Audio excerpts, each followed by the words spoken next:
Hey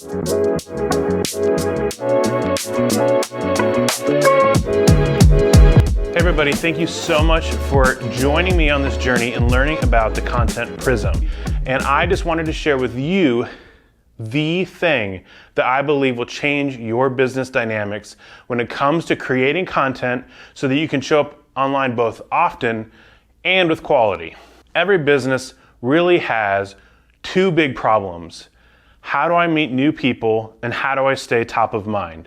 So the first one is what we categorize as awareness, and the second one, well, top of mind seems to work just fine. At the end of the day, if a business cannot attract new attention to it, it ceases to grow. At least it ceases to be able to control that growth.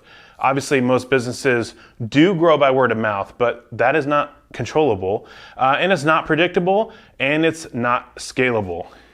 Content is all of those things. Also, when it comes to many businesses, they don't really have a plan in place to stay top of mind to customers who have already said yes to them and have already had a great experience. And well, this is a problem because this is revenue that you are just giving away.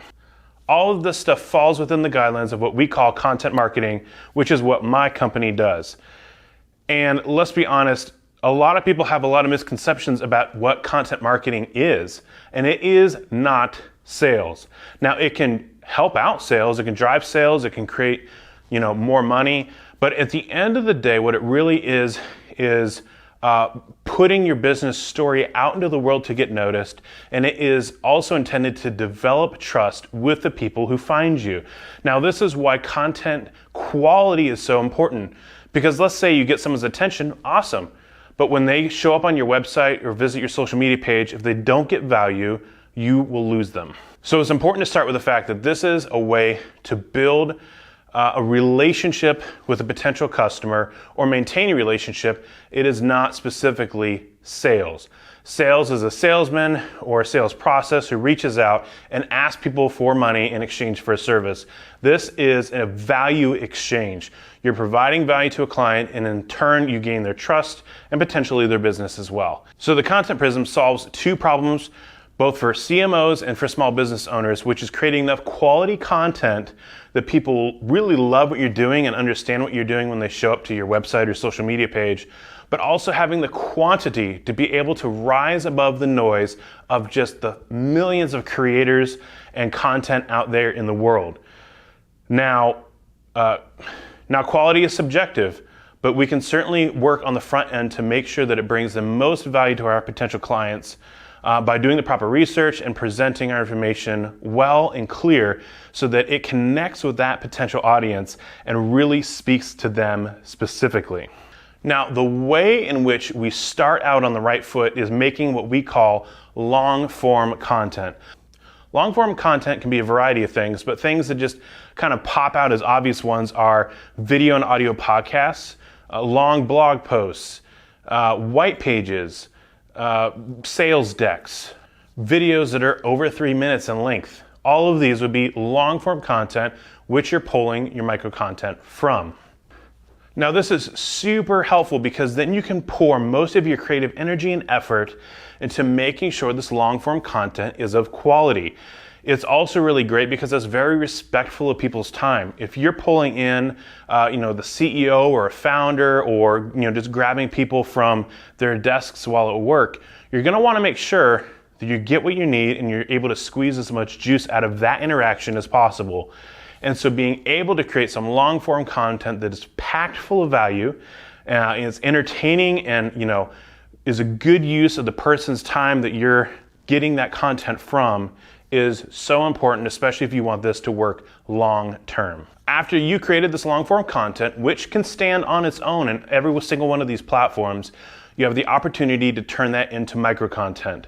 Micro content can be graphics, it can be a tweet, it can be an Instagram post, a short blog, a short video, a reel, a TikTok, like any one of those things, short form content. The only restrictions on how much content can be made from this is obviously the quality of the content originally, but also the creative power of the person who's turning that long form content into micro content.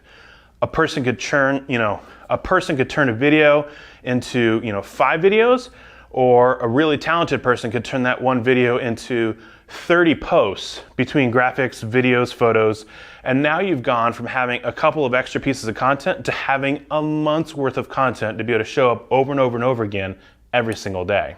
Obviously, this job is huge, why a lot of companies choose to hire us as a creative agency so that we can go through with our creative firepower and our bandwidth and be able to create content for people.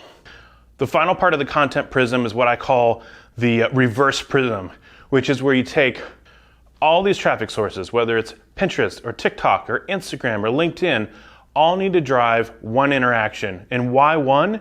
Because people get overwhelmed so easily these days. They're completely overwhelmed by choices, decisions, and things striving for their attention.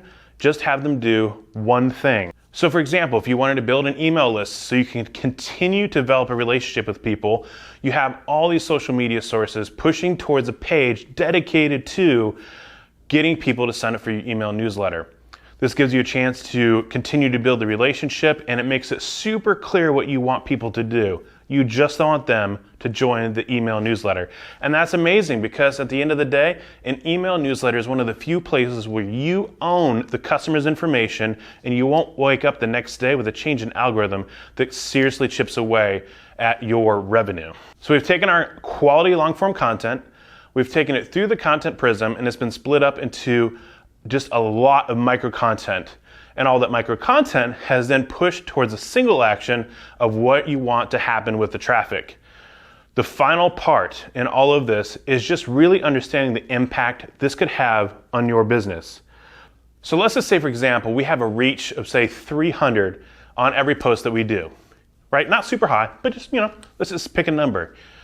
If we take that times one piece of content a day for an entire week, obviously simple math, 2,100 reached by our content. So now let's take that same strategy and multiply it. So now we have more micro content, so let's do 3 posts a day. So when we have a reach of 300 times 3 posts a day times 7 days a week, now we have an impact of 6,300 instead of 2,100. Now get this, that's just on one platform. Now let's take that times 5 platforms. So now we have a reach of 300, we've got 3 posts a day, we've got 7 days a week, and we have 5 platforms. So I can't do that math in my head, but when I do it on a calculator, it's 31,500 reached. Now, I don't know if your business can do better by starting to build a relationship with 31,500 people a week, but I know mine could. So you gotta ask yourself, how much new business do you really want? How much revenue do you really want to make? And is reaching a potential 31,500 people worth it for you? Now, I don't know what the numbers are for your business. Maybe you have a reach that's significantly higher than that. Maybe it's lower than that because you're just starting. Social media is a long-term game and it takes time to build. But I'll tell you what, I know my business can obviously do better with having significantly higher awareness brought to it. And I bet yours can too. So my suggestion, use the content prism. Even if you don't choose to use us as an agency, execute on the content prism in your business and you will have massively multiplied the opportunity that your business has to make money. So with the potential increase in revenue and with the potential increase in awareness so that your business can grow long term, doesn't that make it seem a lot more like an investment than a waste of money? And let's say, for example, you just don't have the time or the bandwidth or the employees or whatever else to do this on your own. I totally get it. It's so much work. But in hiring someone like us, you're not just throwing money down a black hole, right? If you want your business to grow long term, you got to have a strategy and a plan in place that's executed consistently so that your business can grow over time. And so you got to really look at this as an investment. This is an investment for you to hit your business goals that without, you're really just leaving it to chance. So what are you waiting for?